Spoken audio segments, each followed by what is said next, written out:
Hello friends, 11th standard zoology chapter 1 பார்த்துட்ருக்குறோம். இன்னைக்கு நம்ம பார்க்க போகிற topic history of classification. It is a very important topic in this lesson. என்னன்னு பார்க்கலாம். History of classification.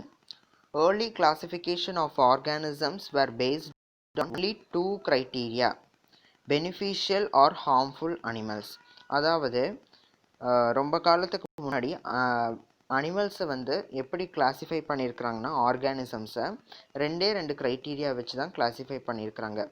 ஒன்று பெனிஃபிஷியலாக இருக்குதா இல்லை ஹார்ம்ஃபுல்லாக இருக்குதா அப்படின்னு தான் கிளாஸிஃபை பண்ணியிருக்கிறாங்க ஏன்ஷியன் பீரியடில். And ancient classification system recognised 5 animal groups. So one of the ancient system வந்து 5 அனிமல் குரூப்ஸை கண்டுபிடிச்சிருக்கிறாங்க. வாட் ஆர் தேனா? Domestic, wild, creeping, flying and sea animals. So ancient பீரியடில் வந்து சம் ஆஃப் த பீப்புள்ஸ் வந்து எப்படி பண்ணியிருக்கிறாங்க, கிளாஸிஃபிகேஷனை 5 வகையாக பிரிச்சிருக்கிறாங்க. 5 animal groups. What are they? Domestic, wild, creeping, flying and sea animals இப்படின்னு பிரிச்சிருக்கிறாங்க. Initially, the classification was based on organisms fundamental characteristics such as the habitat and morphology. அந்த காலத்துல எல்லாம் அவ்வளோ டீப்பாலாம் classification பண்ணலை, ஏன்னா அவங்களுக்கு அந்த அவ்வளோ நாலேஜ் கிடையாது. ஸோ அவங்க எப்படி பண்ணியிருக்கிறாங்கன்னா, initially the classification was based on organisms fundamental characteristics such as the habitat and morphology only. So அந்த அனிமலோட ஹேபிடேட்டையும் மார்ஃபாலஜிக்கல் ஃபீச்சர்ஸையும் வச்சு தான் இனிஷியலாக ஆர்கானிசம்ஸ் எல்லாத்தையும் கிளாஸிஃபை பண்ணியிருக்கிறாங்க. ஓகேங்களா? ஸோ ஃபஸ்ட்டு என்ன பண்ணியிருக்கிறாங்க, ஃபஸ்ட்டு ஏர்லி டைமில் வந்து 2 அனிமல்ஸை கிளாஸிஃபை பண்ணியிருக்கிறாங்க. One is beneficial, another one is harmful animals. An ancient classification system recognized 5 animal groups. What are those 5 animal groups? Domestic, wild, creeping, flying and sea animals. ஓகேங்களா? இனிஷியலாக people எல்லாம் எப்படி classify பண்ணியிருந்தாங்க ancient பீரியடில், அந்த ஆர்கானிசமோட ஹேபிடேட்டையும் morphological கேரக்டர்ஸை வச்சுருந்தான் அந்த அனிமல்ஸை வந்து classify பண்ணியிருக்கிறாங்க. Next one Aristotle. அரிஸ்டாட்டில் நம்ம ஏற்கனவே பார்த்தோம். He is called as the father of classical taxonomy ஒரு தடவை பார்த்துருக்குறோம். அண்ட் தென் இன்னொன்று என்ன பார்த்துருக்குறோம், he is called as the father of biology அப்படின்னு பார்த்துருக்குறோம். ஓகேங்களா? Aristotle from the period 384 to 322 BC was the first to classify all animals in the history of animals அப்படிங்கிற புக்கில் வந்து அரிஸ்டாட்டில் வந்து எல்லா அனிமல்ஸையும் கிளாஸிஃபை பண்ணார். அவர் the first person to classify the animals. இந்த கிளாஸிஃபை பண்ண அனிமல்ஸ் எல்லாம் எங்கே எழுதி வச்சார்? What documentation? History of animals அப்படிங்கிற புக்கில் எழுதி வச்சார். லாட்டினில் அந்த புக்கோட பேர் என்னது? ஹிஸ்டோரியா அனிமேலியம். ஸோ இதுதான் அந்த புக்கோட name. Don't forget, Historia Animalium book written by Aristotle. அதில் என்ன கொடுத்துருக்குறாங்க? Classification of animals. ஓகேங்களா? அனிமல்ஸ் பற்றி கிளாஸிஃபை பண்ணி கொடுத்துருக்குறாங்க அந்த புக்கில். That is history of animals, Historia Animalium in Latin.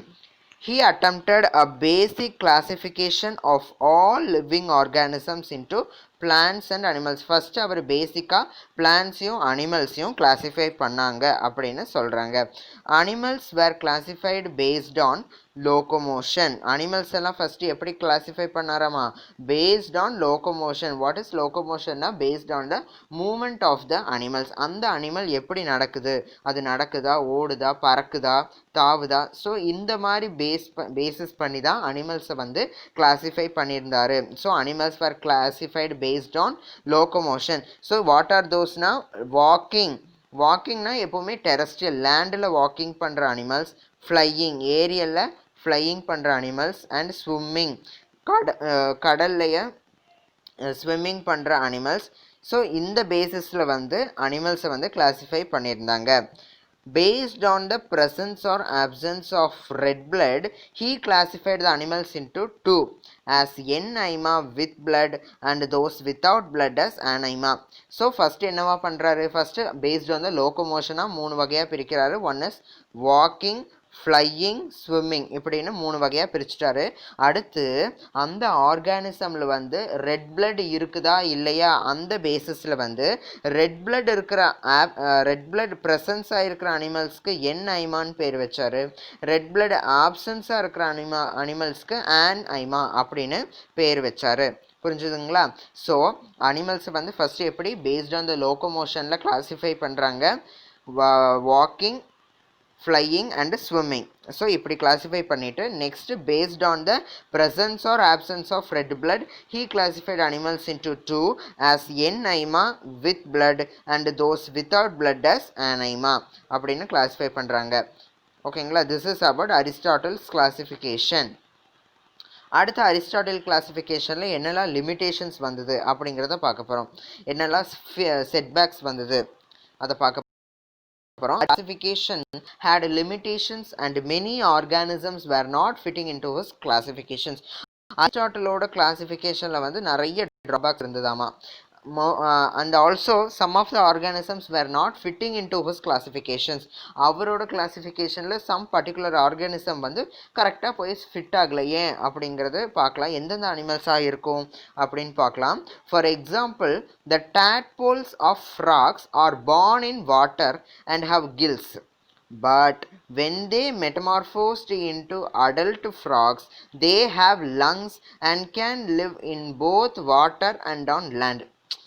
நம்மளுக்கு ஃப்ராகை பற்றி தெரியும். Frock it is an amphibian.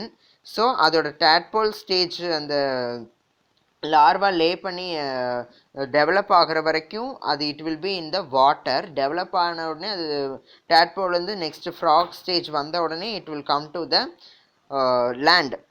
So இதை வந்து அரிஸ்டாட்டில் எப்படி கிளாஸிஃபை பண்ணுறதுங்கிறது அவருக்கு தெரியல. ஏன்னா அக்கார்டிங் டு ஹிஸ் கிளாசிஃபிகேஷன் அவர் என்ன பண்ணார், அனிமல்ஸை வந்து பேஸ்ட் ஆன் த லோக்கோமோஷனில் வந்து அது வாக்கிங்காக, ஃப்ளையிங்காக, ஸ்விம்மிங்கான லேண்ட் ஓரியன்டாக ஹி வாஸ் கிளாசிஃபைடு. ஆனால் இந்த அனிமல், இந்த ஃப்ராக் அனிமலை எங்கே போய் வைக்கிறதுன்னு தெரியல.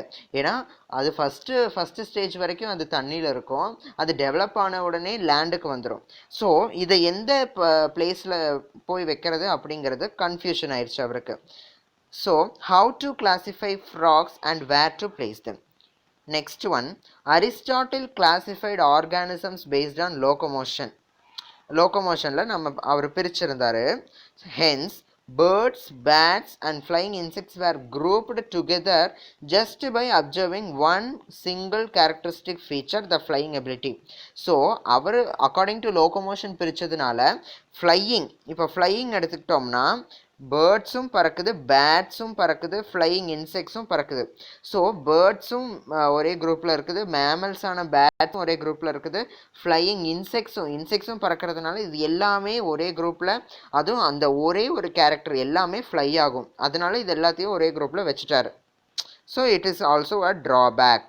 On the contrary of the above set example, இன்னொரு எக்ஸாம்பிள் என்னென்னா, the ostrich, emu and penguin are all birds but cannot fly. இது மூணும் பேர்ட்ஸ் தான், ஆனால் இது ஃப்ளை பண்ணாது. இதோட லோகோமோஷன் வந்து டெரஸ்ட்ரியல் தான், வாக்கிங் தான்.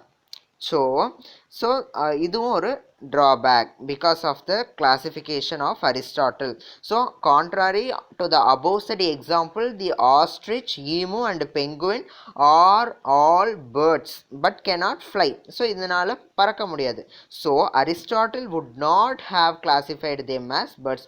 So Aristotle என்ன பண்ணியிருக்க மாட்டார், அவங்கள எல்லாத்தையும் பேர்ட்ஸாகவே கன்சிடர் பண்ணியிருக்க மாட்டாங்க, அவங்களையும் அனிமல்ஸாக கன்சிடர் பண்ணியிருப்பாங்க. அக்கார்டிங் டு த லோகோமோஷன், அது எல்லாமே டெரஸ்ட்ரியலில் இருக்கிறதுனால அரிஸ்டாட்டில் வந்து அவங்கள பேர்ட்ஸ் மாதிரி கன்சிடர் பண்ணியிருக்க மாட்டாங்க. So in spite of these limitations, Aristotle's classification system was followed for more than 2000 years up to 1700. So இத்தனை இந்த கிளாசிஃபிகேஷனை வச்சு தான் 1700 வரைக்கும், அப் டு த இயர் 1700 வரைக்கும் இந்த சிஸ்டமை தான் ஃபாலோ பண்ணிட்டு இருந்திருக்கிறாங்க. ஸோ அரிஸ்டாட்டில் ஃபஸ்ட்டு என்ன பண்ணார், பேஸ்ட் ஆன் த லோகோமோஷனை வச்சு கிளாஸிஃபை பண்ணார். அந்த அனிமல் அனிமலோ பேர்டோ ஏதோ ஒன்று அந்த ஆர்கானிசம் வந்து வாக்கிங்காக ஃப்ளையிங்காக ஸ்விம்மிங்காக அந்த பேசிஸில் கிளாஸிஃபை பண்ணார்.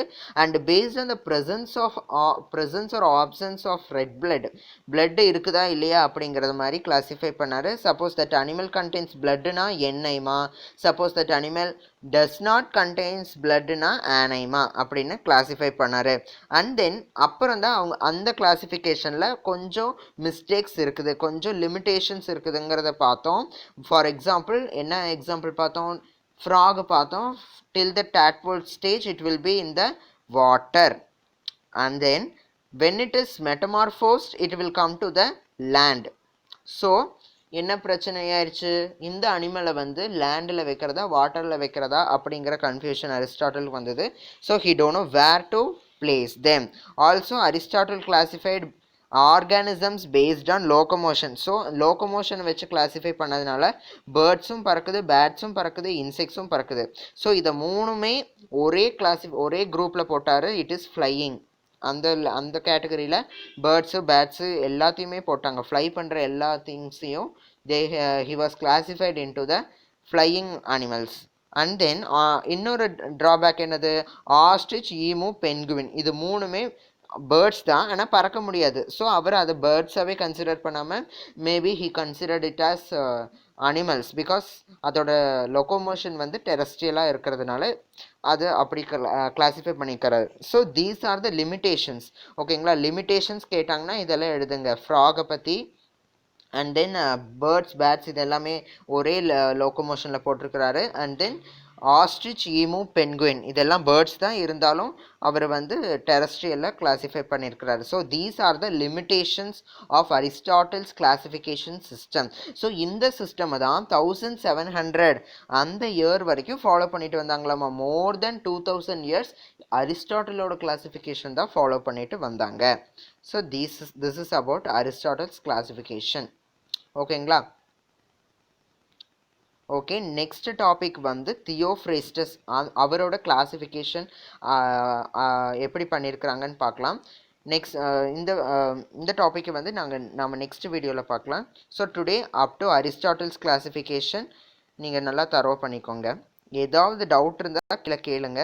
ஓகேங்களா? So thank you.